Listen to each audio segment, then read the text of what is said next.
বাবা মা কিংবা স্বজন নেই যাদের, এমন শিশুদের শিক্ষা চালিয়ে নিতে কাজ করছেন একজন গ্রাম্য চিকিৎসক আনোয়ার হোসেন।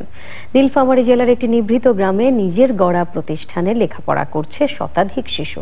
নীলফামারী প্রতিনিধি আনোয়ারুল আলম প্রধানকে সঙ্গে নিয়ে মোস্তফা মল্লিকের রিপোর্ট।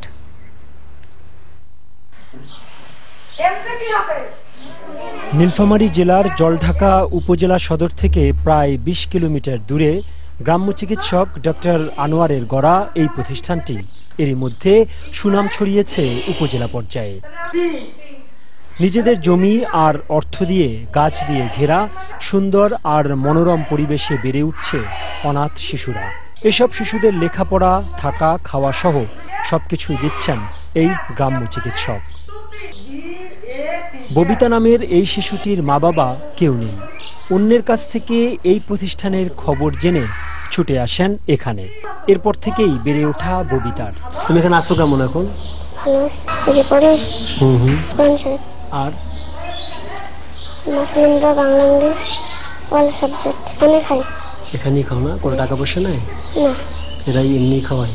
একই অবস্থা শারমিনেরও। দাদির কাছে তোমার আব্বা আম্মা কই? মারা গেছে। তোরা কিভাবে মারা গেছে বাবা? একটা পানির পরে মারা গেছে মা, আর বাবা অসুখ হয়ে মেরে গেছে। আমি এখন ভালো আছি, আমি এখন এখানে থাকতে পারছি। আনোয়ার হোসেন বলছেন, এতিম শিশুদের খরচ জোগাতে হিমশিম অবস্থা তার।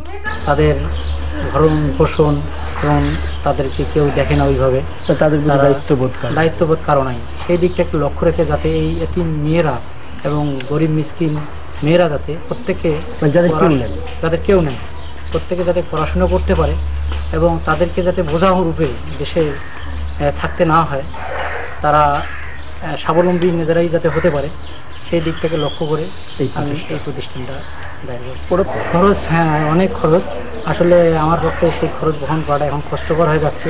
তারা ভালো থাকতে পারে, তার শিক্ষা যেতে পারে, তাদের কাজ করতে পারে, নামাজ বন্ধ করতে পারে। হ্যাঁ, তো এটা তো অনেক খরচ। খরচ তো আসতে কি করবো, এখন চেষ্টা করতেছি, মেকআপ দিয়ে পাচ্ছি না এখন। ভবিষ্যতে এই গ্রামে একটি আধুনিক মাদ্রাসা স্থাপনের স্বপ্ন আছে তার। প্রত্যন্ত অঞ্চলের এই নিভৃত পল্লীতে এসে এই যে একটা দৃষ্টান্ত দেখা গেল, এটা কিন্তু সত্যিকার অর্থেই উদাহরণ এবং দৃষ্টান্ত হতে পারে অনেকের কাছে। নীলফামারী জেলার জলঢাকা উপজেলার কাজিরহাট গ্রাম থেকে মোস্তফা মল্লিক, চ্যানেল।